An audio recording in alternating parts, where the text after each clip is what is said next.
बस्तर में पहली बार मध्य क्षेत्रीय परिषद की उच्च स्तरीय बैठक बुलाई गई है। बस्तर के लिए आज का दिन ऐतिहासिक है, सीएम विष्णुदेव साय का बयान।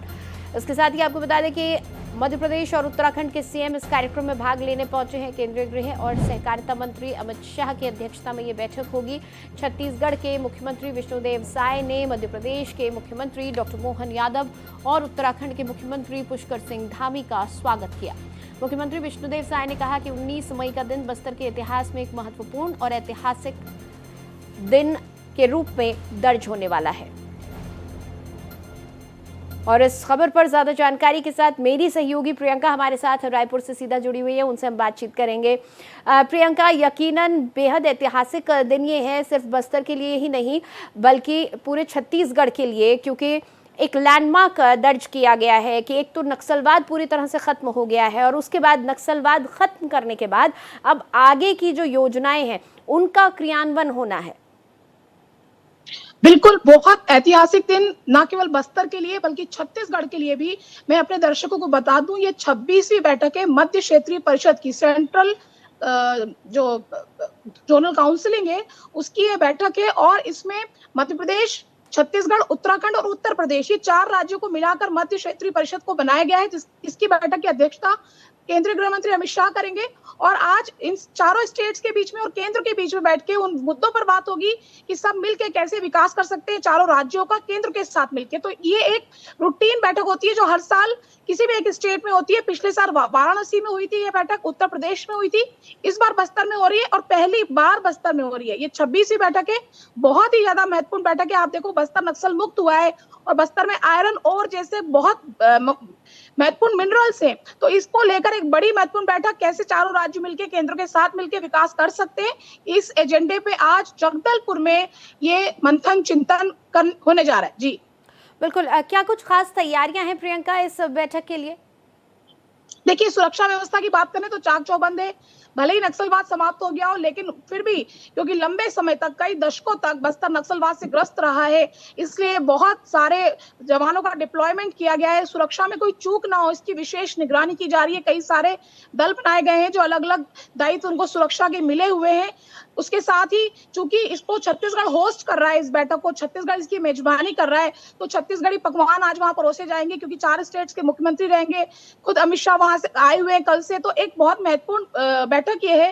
तो पूरी व्यवस्था बहुत अच्छे तरीके से, चाहे पुलिस के स्तर पे हो, प्रशासन के स्तर पे हो या राज्य सरकार के स्तर पे हो, की गई है। खुद मुख्यमंत्री विष्णुदेव साय इसकी मॉनिटरिंग कर रहे हैं, वो खुद अगवानी कर रहे हैं सारे अतिथियों का। तो एक अच्छी व्यवस्था छत्तीसगढ़ ने की है ताकि उसकी मेजबानी में ये बैठक सफलतापूर्ण संपन्न हो। जी बिल्कुल प्रियंका, नक्सलवाद खत्म होने के बाद इस पूरे इलाके में विकास और बेहतर हो और खास तौर पर जो आदिवासी हैं उनकी संस्कृति सभ्यता भी बची रहे और विकास की धारा के साथ भी उन्हें जोड़ दिया जाए, जो मॉडर्न इंडिया है उससे भी उन्हें जोड़ा जाए, इसके लिए किस तरह की योजनाएं अब आगे लाने की तैयारी है? क्या इस बारे में जानकारी है? बिल्कुल, ये एक बड़ा मुद्दा होगा कि बस्तर का विकास सब लोग मिलकर कैसे करें, दूसरे राज्यों का इसमें क्या इनपुट हो सकता है, क्या उनकी मदद हो सकती है। क्योंकि देखिए, बस्तर माइंस और मिनरल से भरपूर है। मैंने आपको पहले भी कहा, प्राकृतिक सुंदरता तो है ही, 44% वन है वहां पर, लेकिन वहां पर आयरन और भी निकलता है। एनएमडीसी के प्लांट्स ऑलरेडी वहां पर आयरन की खुदाई कर रहे हैं, कच्चे लोहे की, वहां और संभावनाएं हैं। तो जो उत्तराखंड है, उत्तर प्रदेश है, मध्य प्रदेश है और छत्तीसगढ़ के भी जो मुख्यमंत्री हैं, ये सब मिलकर अमित शाह जी के साथ एक चर्चा करेंगे कि चारों स्टेट मिलकर बस्तर के विकास के लिए क्या सहयोग दे सकते हैं, क्या वहां की खदानों को और ज्यादा लीज पे दिया जा सके। बहुत ही महत्वपूर्ण मुद्दे वहां पर आज डिस्कस होने वाले हैं। और जो मध्य क्षेत्रीय परिषद, इसके बारे में आपको बता दूं कि पूरे देश में ऐसी 5 अलग अलग परिषदें हैं जो एडजॉइनिंग स्टेट्स हैं, लगे हुए स्टेट्स हैं, उनको मिलाकर इन्हें बनाया गया है। तो जैसे इसमें उत्तराखंड, उत्तर प्रदेश, मध्य प्रदेश, छत्तीसगढ़, ये चारों लगे हुए इलाके, तो इनकी एक मध्य क्षेत्रीय परिषद बनाई गई है। समय समय बैठक होती है, अध्यक्षता अमित शाह, मतलब जो केंद्रीय गृह मंत्री होते हैं वो अध्यक्षता करते हैं। और रोटेशन में किसी एक मुख्यमंत्री को इसका उपाध्यक्ष हर साल बनाया जाता है। उपाध्यक्ष हर साल बदलता है, लेकिन अध्यक्ष हमेशा केंद्रीय गृह मंत्री करते हैं इन बैठकों की। तो ये बहुत महत्वपूर्ण बैठक है। 4 स्टेट और साथ में केंद्र सरकार बैठेंगे, मंथन चिंतन करेंगे, ना केवल बस्तर के लिए बल्कि इन चारों स्टेट्स के लिए, कि आपस में परस्पर सहयोग से क्या विकास इन चारों राज्यों का हो सकता है। जी बिल्कुल, और ये जो क्षेत्र है इसके विकास की बात करते हुए ये भी ध्यान रखना होगा कि यहाँ पर किसी भी तरह से इकोसिस्टम डिस्टर्ब ना हो और खास तौर पर जो आदिवासी लोग हैं वो इस जंगल को, इस जमीन को अपनी संपदा मानते हैं, इसके साथ जुड़ाव रखते हैं। इन चीजों का भी बहुत ध्यान रखना होगा।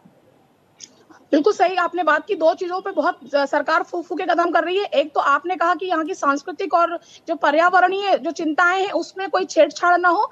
एक दूसरा डेमोग्राफिक चेंज को लेकर भी थोड़ा अलर्ट है कि चूँकि ये ट्राइबल एरिया है, तो बाहर से लोग आएँगे, जब विकास होगा तो डेमोग्राफिक चेंज की भी एक चिंता है।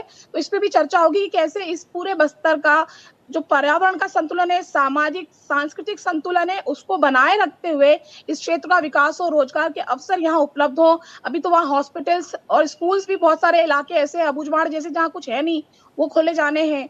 राशन की दुकानें ऐसे तो बस्तर के चप्पे-चप्पे पर है, पर नारायणपुर का अबूझमाड़ सभी जानते थे कि नक्सलियों का बेस कैंप था, वहाँ विकास पहुँच नहीं पाया, सड़कें, बिजली कुछ वहाँ पहुँचा नहीं है। तो ये सारी चीज़ें कैसे होंगी और कोई डिस्टर्बेंस भी ना हो, लोग भी संतुष्ट रहें, इसको लेकर भी वहाँ एक मंथन चिंतन आज होगा। और सबसे बड़ी बात कि अमित शाह खुद प्रेस कॉन्फ्रेंस करेंगे इस बैठक के खत्म होने के बाद, और क्या निकल के आया है इस बैठक से बाहर, वो पत्रकारों के साथ साझा करेंगे। जी। चलिए, शुक्रिया इस पूरी बातचीत के लिए आपका।